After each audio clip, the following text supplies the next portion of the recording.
তো বড় ভাবি আজকে রাতের খাওয়ার জন্য সবার জন্য কাচ্চি বিরিয়ানি রান্না করছে।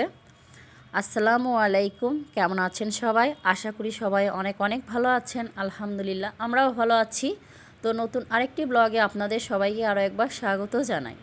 তো কাচ্চি বিরিয়ানি রান্না করার জন্য এখানে মাংস প্রায় 2 কেজির মতো নেওয়া হয়েছে। আর কাচ্চি বিরিয়ানির যে মশলাগুলো থাকে তো এখন হচ্ছে পর্যায়ক্রমে সবগুলা দিয়ে দেওয়া হচ্ছে। তো এখানে কিছু গোটা মশলা আর হচ্ছে গুঁড়া মশলা আর কি, প্যাকেটে যা থাকে আর কি, তো সব কিছু দিয়ে নেওয়া হচ্ছে। তো রাতের খাবারের জন্য রান্নাটা করা হচ্ছিল।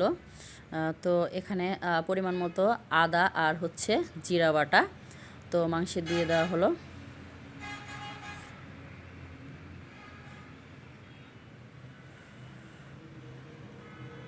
তো পরিমাণ মতো এখন লবণ, সাথে হচ্ছে সরিষার তেলটাও দিয়ে দেওয়া হচ্ছে। তো আজকে সরিষার তেলে রান্নাটা করা হবে। তো দিয়ে সব কিছু হাত দিয়ে নেড়েচেড়ে এখন মাখিয়ে নিচ্ছে। আর আপনি যদি আমার চ্যানেলে আজকে নতুন এসে থাকেন, চাইলে আমার চ্যানেলটিকে সাবস্ক্রাইব করে নিতে পারেন। আর এই ভিডিওটি যারা ফেসবুক পেজ থেকে দেখছেন, চাইলে তারা পেজটা ফলো দিতে পারেন। আর আপনি যদি অলরেডি সেই কাজটি করে থাকেন, তো আপনাকে জানাই অসংখ্য ধন্যবাদ। তো দেখে বুঝতে পাচ্ছেন মাংসটা খুবই সময় নিয়ে একটু মাখিয়ে নিতে হবে।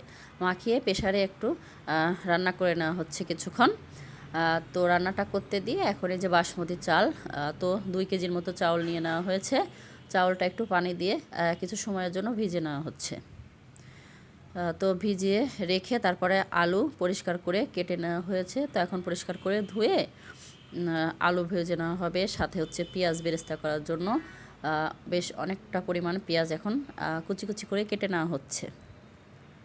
তো রান্নার আগে এগুলা করতে একটু বেশি সময় লাগে আর কি, তো এগুলাই আগে করে নেওয়া হচ্ছে।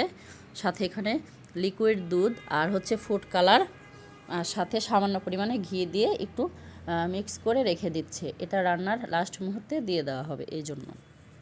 তো এখানে কাঠবাদাম, কাজু বাদাম, তারপরে আলু বোখরা, আদা, তারপরে কিশমিশ, বাদাম, তো সব কিছু এখানে গুছিয়ে নেওয়া হচ্ছে একে একে।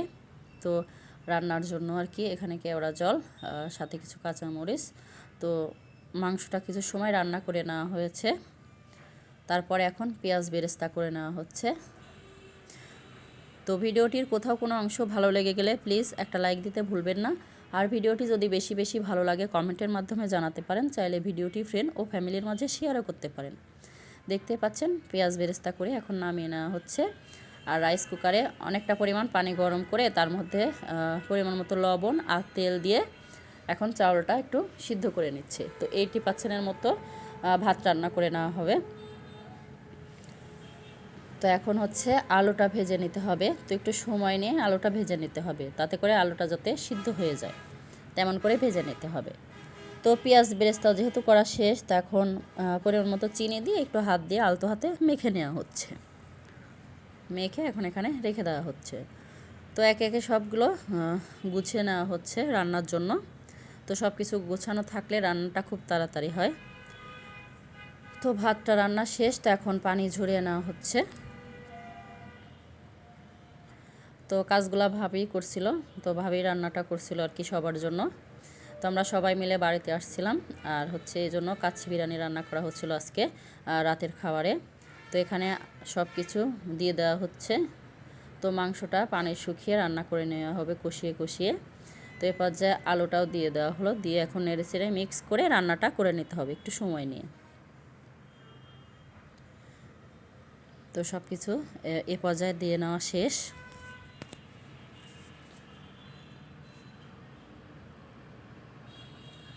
তো এখন নেড়ে চেড়ে মিক্স করে নেওয়া হচ্ছে।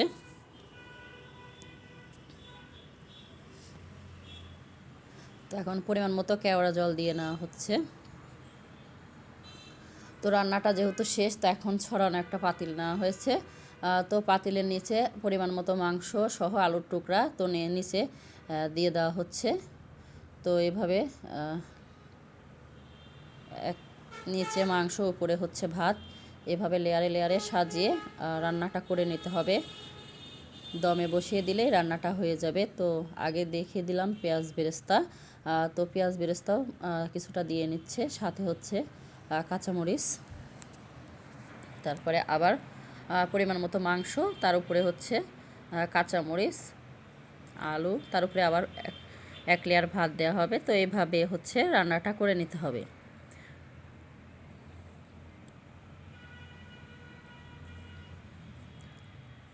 তো দেখতে পাচ্ছেন, আশা করছি দেখে বুঝে নেবেন। তো রান্নাটা করতে প্রায় অনেক সময় লেগে গিয়েছিল, খেতে অনেক মজা হয়েছিল। তো ভাবির হাতে কাচ্চি বিরিয়ানি আর কি।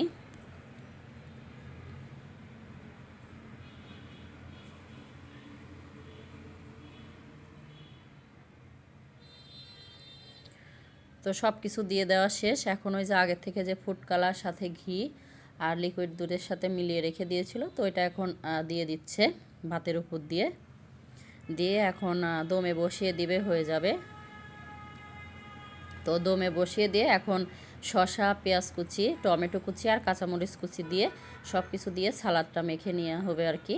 তো রান্নাটা যেহেতু শেষ, এখন প্লেটে প্লেটে বেড়ে দেওয়া হচ্ছে সবার জন্য। সবাই এখন একসাথে বসে খেয়ে নেবে। আর সাথে হচ্ছে জর্দাও রান্না করা হয়েছিল বাড়িতেই। তো খাবারগুলো খুবই মজা হয়েছিল, অনেক টেস্টি হয়েছিল। আমরা সবাই মিলে একসাথে খেয়েছিলাম। তো ভাবির হাতের রান্নাটা অনেক মজা হয়েছিল আর কি। তো ভিডিওটি প্রথম থেকে শেষ পর্যন্ত দেখার জন্য সবাইকে ধন্যবাদ। আপনাদের সবার সুস্বাস্থ্য ও দীর্ঘায়ু কামনা করে আজকের ব্লগটি আমি এখানেই শেষ করছি। আল্লাহ হাফেজ, আসসালামু আলাইকুম।